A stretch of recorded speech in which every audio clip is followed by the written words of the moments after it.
Chapter 18. Wednesday. At school, I give a guinea pig a makeover, and my teacher has a breakdown. The next day, I took my £20 to Mrs. McDonald.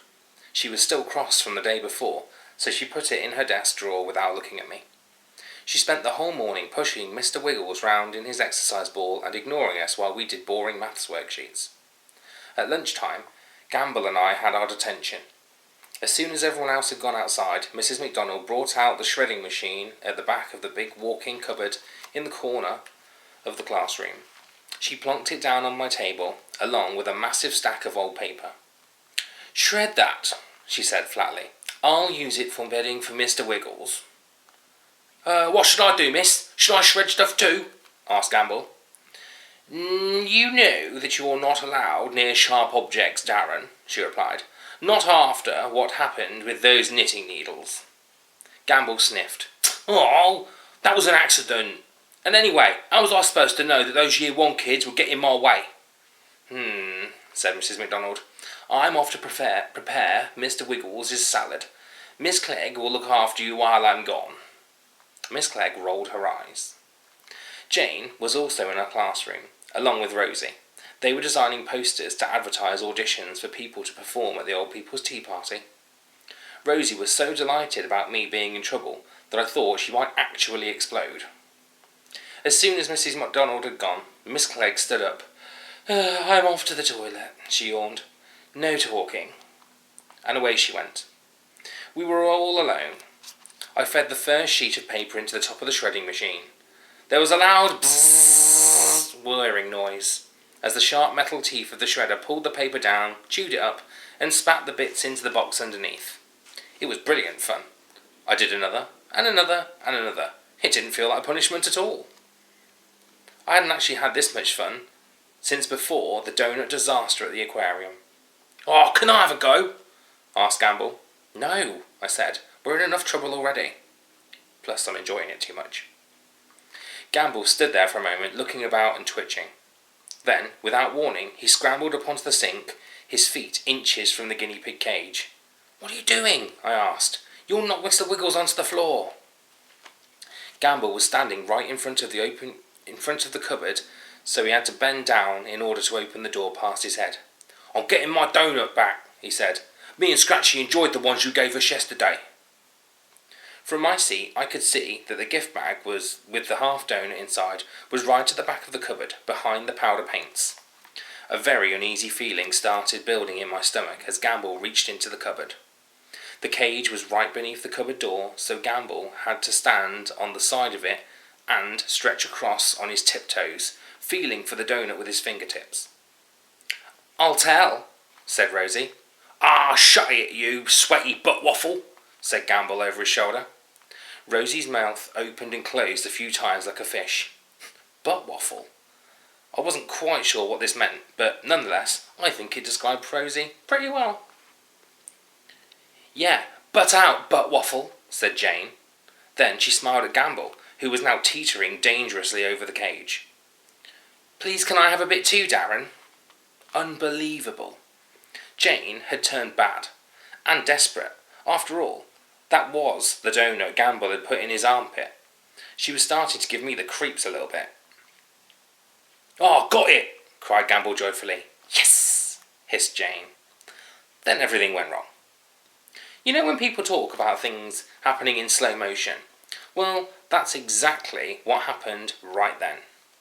The next 3 seconds seemed to last a lifetime. Gamble pulled the gift bag towards him, and his sleeve caught a small pot of blue powder paint, which slipped off the shelf, and somersaulted through the air for what felt like hours, before landing upside down on top of the cage and releasing a massive blue cloud, which slowly settled on top of Mr. Wiggles. This was not good. With the gift bag swinging in his hand, Gamble hopped down onto the floor and peered in at Mr. Wiggles. "Oh, whoops," he said. I rushed over to the cage. "Whoops," I said incredulously. "Whoops? Is that all you can say? Darren, the guinea pig is blue." I'm going to find Mrs. McDonald. You're all getting done for this. This is great, said Rosie, skipping out of the room with a flick of her hair. Oh no, cried Jane. Please, Roman, please tell Mrs. McDonald that I had nothing to do with it. My parents are so strict, and they'll kill me, and... Jane began to cry. Gamble suddenly became calm and businesslike. I guess he'd been in a lot of sticky situations before. Right, you stop blubbering, he said to Jane. Go and find Mrs. McDonald and stall her. Jane nodded meekly and did as she was told. Gamble pulled out the doughnut and threw the gift bag to one side. And you, help me sort out your mess. I peered into the cage. My mess?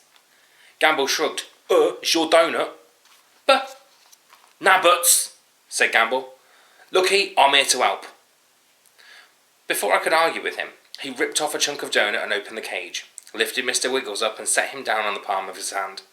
The guinea pig gobbled up the snack hungrily. Don't give him any more, I said. We're already in trouble for feeding him. That's why we're in detention.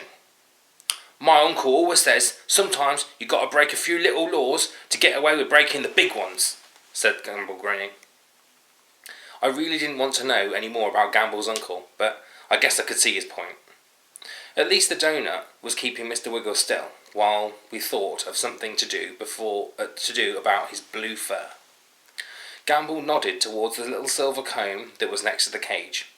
I picked it up and carefully brushed as much of the paint as possible out of Mr. Wiggles' coat. It helped, but there was a big patch on his back where the powder was tangled right down to the skin. Gamble placed Mr. Wiggles on the draining board and examined him. Do you think she'll notice? I looked at him in amazement. Darren, I said, he's got a big blue bright Mohican. Yeah, cool, guinea pig punk, he grinned. We can pierce his nose too. I'll get the staple gun. Don't you dare, I warned him.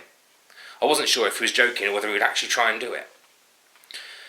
Mr. Wiggles was wriggling around impatiently, so Gamble broke off another piece of doughnut. Hey, I said, did you see the squidgy splodge?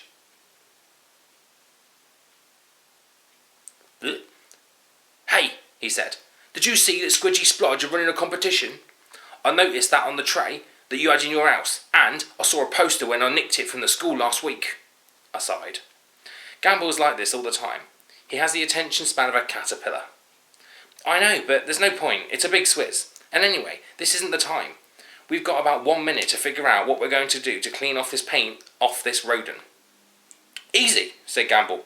We can lick it off him. I eat paint all the time. Before I could stop him, Gamble's face was hovering above Mr. Wiggles' back, his tongue hanging out. I managed to stop him just in time. What a complete maniac. I mean, the paint was bad enough, but what would Mrs. McDonald do if she found us licking her guinea pig? There's got to be something better, something else that we can try, I said. There's a dishwasher in the staff room, said Gamble, and he actually sounded completely serious. This can't be happening, I said. We could give it a haircut, said Gamble.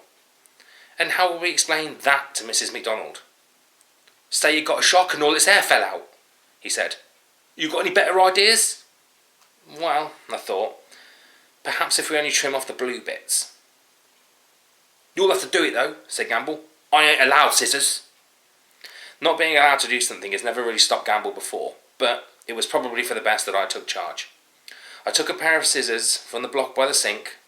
As carefully as I could, I held a lock of blue fur on Mr. Wiggles' back, and I snipped.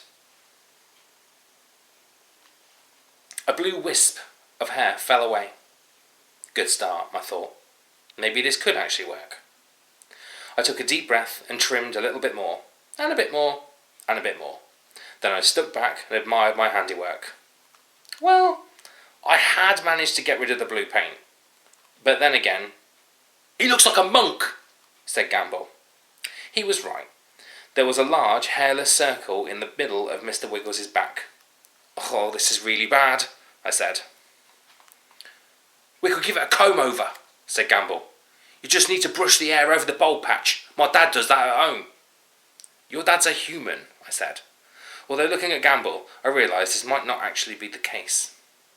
Oh, fine, said Gamble. Looks like it's down to me to save the day. Again, give me them scissors. Then, with absolutely no precision or control, He just started snipping away at Mr. Wiggles, who calmly stood there munching more and more doughnut from Gamble's other hand. I couldn't see anything until finally Gamble stood back to admire his work. "Cool!" he exclaimed. "She was right about one thing. He is fat." I put my hand in front of my mouth. It was now clear why Gamble was banned from using scissors. "It's official," I said. "We're dead." "Ah, rubbish! We got rid of the paint." This was true. There wasn't even a single speck of blue paint left on the guinea pig. Unfortunately, there was no white hair left on him either. Mr. Wiggles was completely and utterly bald. He looked like a miniature hippo. "All that's left are his whiskers," I said. "Oh yeah, you're right," said Gamble. And with 2 more snips, he took those off as well. "Stop it," I said, snatching the scissors out of his hand. "You've ruined Mr. Wiggles." Gamble screwed up his face. You know what? You're probably right. I reckon Mrs. McDonald probably preferred him when he was hairy." I wrung my hands together. "Oh, this is bad. This is really, really bad. We'll own up. We'll take our punishment, and then—" "Nah, don't be thick," said Gamble, punching me in the shoulder. "No way I'm letting my best mate get in trouble. Let's get some glue." "Glue?" Gamble plonked Mr. Wiggles down on the side and grabbed a pot of PVA out of the cupboard. "Yeah, we'll spread glue all over his back, then roll him in the white air. She'll never know the difference." "He's a guinea pig," I said, "not a coconut macaroon." At that moment, Rosie appeared at the door. "Just thought I'd let you know, Mrs. McDonald is on her way," she said, a big smarmy grin across her face. "And trending on Twitter at the moment, you two getting done." With an evil snigger, she swept back outside. And so, the worst plan in history of the world quickly took shape.